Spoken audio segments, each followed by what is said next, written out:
I'm Phyllis Diller. Comedian, fashion icon, voice actor. Thank you. Phyllis Diller was a dynamo in the stand-up comedy circuit for 5 decades until retiring in her late 80s. On top of diversifying the comedic scene, she also gave rise to comedians like Joan Rivers, and championed the transparency of plastic surgery procedures, the likes of Joan Rivers. And while her name might not be as recognizable to younger generations, you will no doubt recognize her voice. Guys, go shade someone else for a while. Okay, Ada. Now what do we do? Oh, don't tell me. I know it. What is it? We relax. Right. But what helped Diller break the mold? How is she still remembered today? And is her chili any good?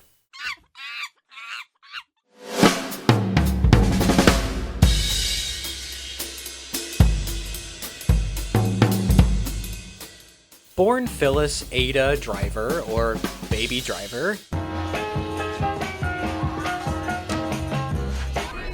in 1917, Phyllis Diller's childhood was bursting with creativity, but loneliness too. Her parents, both over the age of 35 by the time of her birth, exposed her early in life to music, resulting in her plunking out notes from her high chair when she was 3 years old.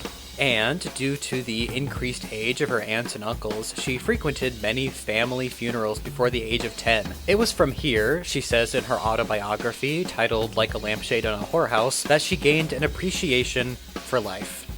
The uncles on my mother's side were actually my great-uncles, and while all of the aunts and uncles on my father's side were my real aunts and uncles, they were ancient. Daddy's eldest brother, Sam, had fought on the Confederate side in the Civil War, for Christ's sakes.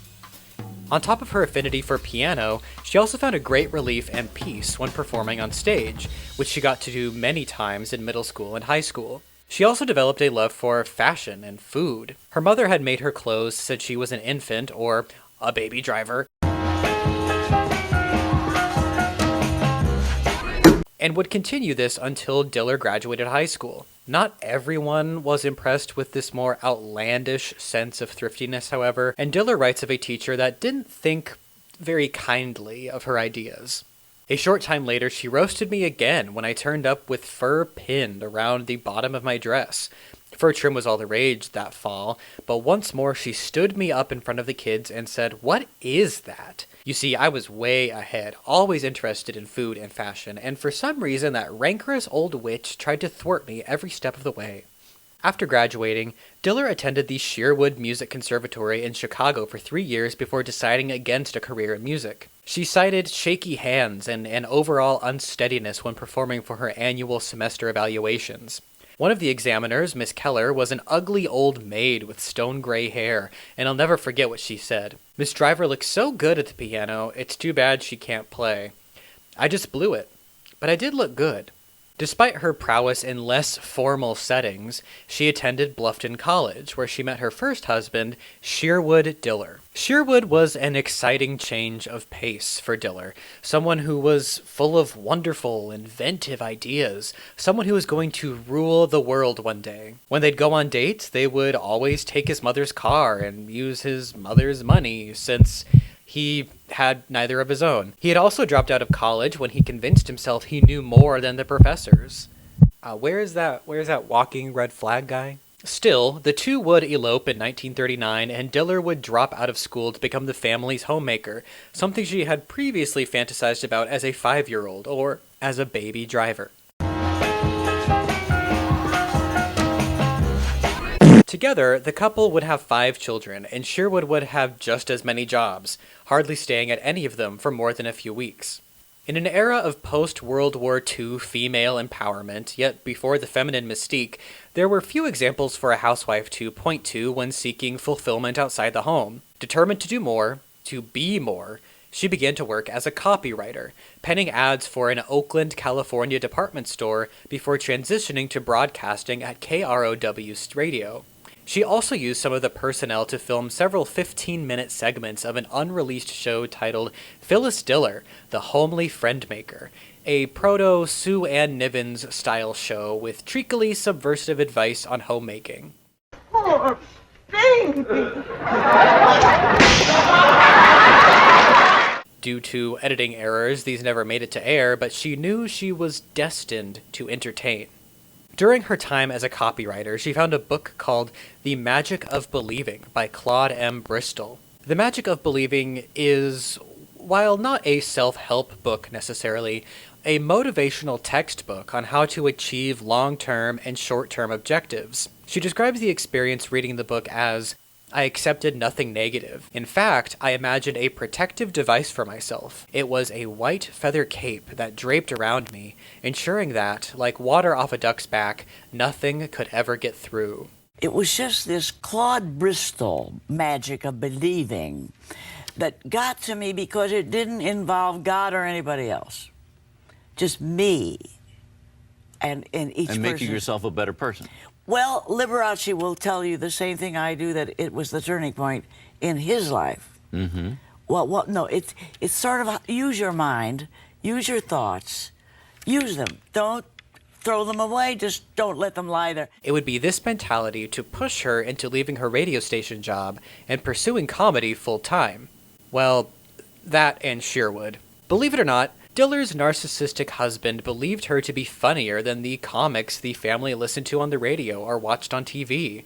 It was Sherwood who initially insisted Diller should try a career in show business. So, she says, ever keen to bring out the cash cow in me, he kept pushing me toward it, and I, in turn, began writing material based on my real-life experiences. Diller's comedy is what Joan Rivers describes as full of rage. And yeah, all of the best comics have some level of rage built into their acts, but Diller walks a fine line between fully berating her target and putting herself down with them. Lucy had some career. When Lucy was making pictures at MGM, every time a big part came up, they'd say, Louis B. Mayer would say this, he said, let's get that good-looking redhead. And they did. Van Johnson. When I first came to Hollywood, I could have had big parts too, but I was allergic to silicone. And there are a few things about this that make her truly stand out. Number 1, her appearance. Naturally quite beautiful, Diller dresses, not dowdily but bodily, in an attempt to de-shape herself.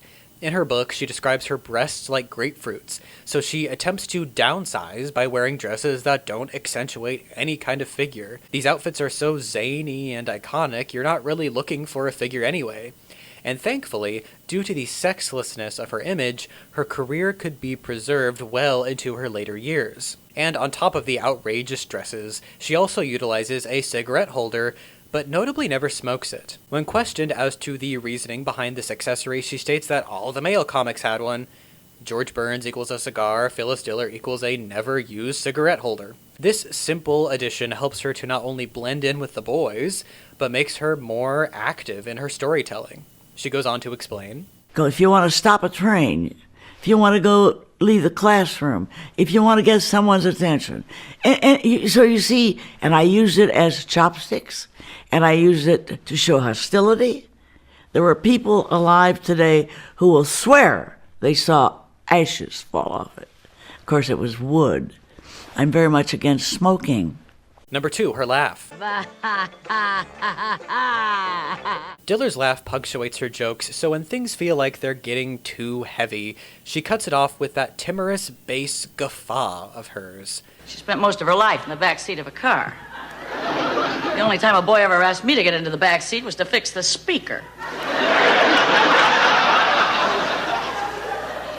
She told me she wanted a white wedding. I told her she better pray for snow.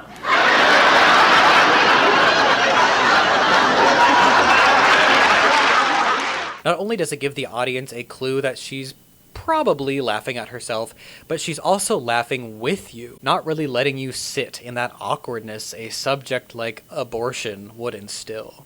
Number 3, her gender. Now, this is the most interesting part, to me at least.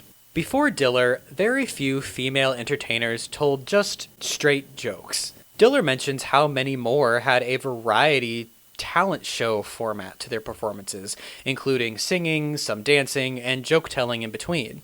And while Diller began with this kind of format, she eventually dropped the props and the singing and gave her audiences a set of rapid-fire gags, accentuated by her appearance and her laugh. And while she initially found it very easy to gauge the reaction of women and gay men, her initial audiences, she found winning over straight male audiences took a bit longer.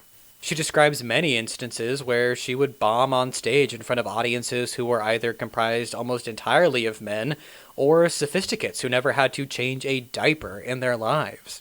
Her humor was based on the reality of the confines of her gender. During her first record-breaking run at the Purple Onion, she received a fan letter that read, "Dear Miss Diller, we have just returned from San Francisco, the Purple Onion, and you... Never have I witnessed such a perfectly timed and presented show. We waited in line for about 15 minutes. Someone in line asked what you did, and our answer was, she just talked. But oh, how she talks. Your comments on the new bride reminded me of my first experience cooking for a husband. Your comments about dressing a chicken made me think of another thing that has happened to me and others of my friends. It feels as if I should be writing this with purple ink on onion skin, but shall instead vow to serve nothing but purple onions in our house from this day forward." Coincidentally, that family would eventually go on to experience bad breath and, eventually, death. And while she based her material on the overall experiences a housewife would encounter, she also mined her personal life for her act, deriving comedy from the misery she was experiencing as Sherwood's wife.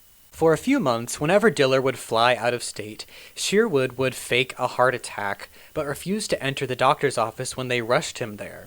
The first few times Diller believed him, but after a doctor asked her if the two were getting along, she didn't know how to respond, and he kindly told her to go on to her gig, and he would straighten the situation out. In addition to their lousy sex life, and let me tell you, as a fellow massive slut, Phyllis Diller she was frustrated with how this part of her life had panned out. Not content to call the marriage a failure, she incorporated these types of situations into her stand-up. She never gave the husband character a name, but one slip during a set inspired by Bob Newhart's driving instructor sketches unveiled the lovingly incompetent stand-in for all housewives, Fang.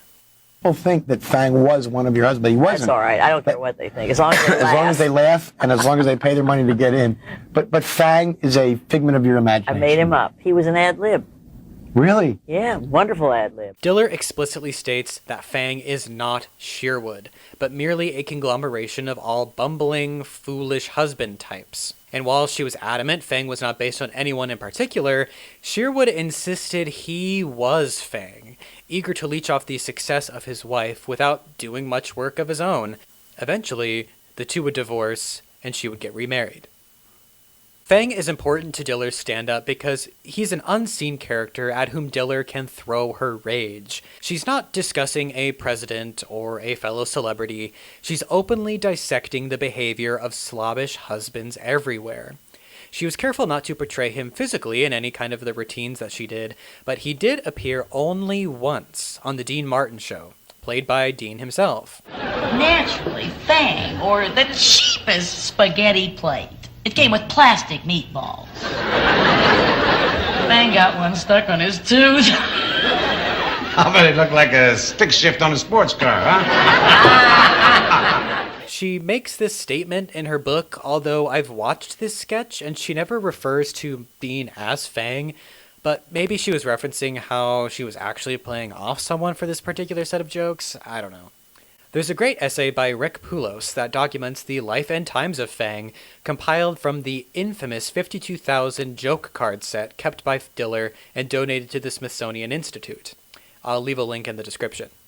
Fang is the linchpin that helped Diller fill the straight male-sized hole in her demographic. Recognizing that capturing the female portion of her audience would be easy, she also found herself with many gay fans, which she championed throughout her life. Who she found more difficult to win over, however, were those darn husbands.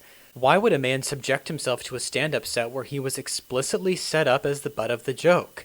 And I'm not talking about all you filthy little masochists out there. In Diller's own words, she explains, They heard all those jokes, and it was always the man's mother-in-law. Now it's my mother-in-law. It's his mother, his sister. The last for me to gather around would be the men, straight guys. It was their wives who made them come and look at me, and I was so funny that it didn't matter anymore. They had to like me. A show of wit and display of universality went a long way in winning over that last key demographic, of winning over everyone. Recognizing the inherent pandering to straight men in almost every avenue of entertainment, Diller did not play to such a wide base at first. She gave herself to the gay men and housewives that would openly embrace her, declaring herself a girl's girl. Look, I'm no diva. I'm one of you. We're talking to each other. We're talking about real life. The targets of her comedy, namely Fang and his mother and extended family, helped her to eschew the barriers her gender gave her in appealing to those married men. When audiences saw the truth in what she was poking fun at, everyone could laugh, and positive word of mouth could spread. What all this tells me is Diller's keen sense of reading and ignoring the preset lines drawn for her as a female, let alone a female comic. Don't want to be seen as a woman? Wear silly clothes that hide your figure. Want to evoke an active persona? Wave that cigarette holder around. Want to make sure you're not taking yourself too seriously? Laugh. All the while still holding down the fort for women, releasing gag advice books, peddling her kitschy chili, etc. The tightrope Diller walks to appeal to all ensured longevity, and this would prove not to be far off.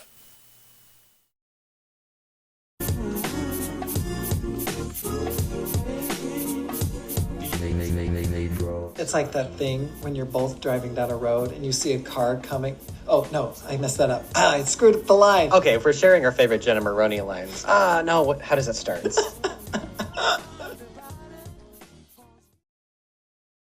When Diller debuted on TV's The Jack Paar Show, she drew immediate attention from fellow comedian Bob Hope, with whom she would become lifelong friends, starring in 4 films together. She would even go on to describe a time they met at a dog kennel, cementing a friendship and kinship. This was a foot in the door. But when I first came to Hollywood, it was Bob who discovered me. I was working at a kennel. Testing flea collars. For her, this appearance on The Jack Paar Show thrust her into the big time, constantly booking gigs. In addition to her comedy, she would also participate in a few dramas, like The Dark at the Top of the Stairs, The Adding Machine, and Splendor in the Grass. Her success would only continue to grow in the wake of these film projects, but also in spite of them. Diller did not enjoy working on film sets, and much preferred the live intrigue of stand-up. But this didn't stop her from utilizing her distinct vocals in animated projects, most famously Mad Monster Party, A Bug's Life, and this episode of Robot Chicken, which is kind of my favorite. Daphne and I'll check out the bunkhouse and have some of that nice sex until you get back. Sex? You? With her? But with that Dickie, you couldn't even bag an old bag like me. It's an ascot, you old whore. An ascot. What? Your ascot laid out by this old whore, Dickie. Her net was cast widely at the height of her power, that she was entertaining not only Mom and Dad, but little Jimmy and Baby Sue. Or should I say, Baby Driver. No. I shan't play that clip again. Well...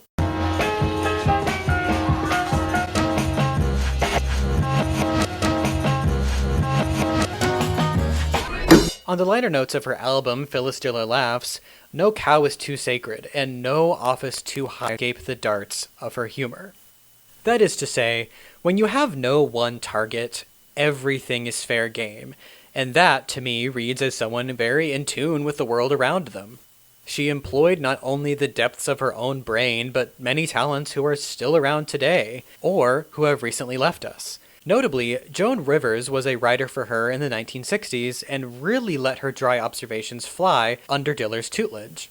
They were companions until Diller's death, when Rivers appeared on CBS This Morning only days afterward and had this to say about their working relationship. She was very precise. I was crazy about her. And lovely in private life. Very kind to the people coming up. She saw me first in Greenwich Village, and I stank. I was on the bill with Barbara Streisand. She had all the A's in her name. Yes. You know how long ago that was. And both of us were, and Phyllis came and sat in the front and laughed and applauded and was so generous when she went backstage. Rivers herself would go on to inspire many comedians, and those women are certainly Diller's granddaughters. That you were the one who paved the way for all of us. You're the one we watched on TV. Oh, dear. You're the one we wanted to be like. Yes. I would also be remiss to ignore the absolute confidence Diller displayed when she underwent plastic surgery. Do we have a before? I think we have a Before and picture after. of you. Do you have a before picture? Then you don't ask why I did it. Okay, Just here's show a look on that. the monitors. Can you see this Can you before? see that? We're talking ugly. There's before, and there's Now here's- imagine, and then that picture, I was 40 years old. Now show the after. There's Have we the got an after. Yeah, we've got the after. Yes. There it is. Wow. No, I mean the shot.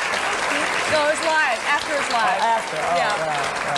She was not quiet about this cosmetic procedure, and her openness was met with acclaim, not only from plastic surgeons, but the public. In her words, But you did go back again. Did you have some work done in '85? Is that what that's what I meant about I've had it endlessly. I mean, it's my hobby. Well, once again, Diller discusses and normalizes an aspect of domestic life more often ignored or treated as if it didn't exist. Unafraid to bring her own humor down to earth, she would use her procedures and her routines for years, getting ahead of anyone who might accuse her of vanity. Before the parade passes by, I'm gonna get in step while there's still time left. By riding the wave of domesticity, exploiting the roles she found herself in throughout the first half of her life, Diller weaponized the same domesticity by simply poking fun at it. Her costumes, a parody of the typical dowdy wardrobe most women might find peddled to them in department stores, reside in museums in the Smithsonian. Her likeness continues on in places like RuPaul's Drag Race in the Snatch Game segments. Aubrey Plaza attended a Joan Rivers tribute gala in 2024 wearing this dress, which is so great by the way, showing that Diller's lineage is strong. I saw her for the first time on The Muppet Show, a rather consistent cultural jumping off point for me, and her laugh is etched into my brain. It's a staple, a button that lets you know that she's never taking herself too seriously, yet seriously asks you to engage with her material, asks you to wonder, why am I laughing at that? And that's good layered material, babe, and done with so much empathy from a wonderful voice actress, chic fashion icon, and pioneering comedienne.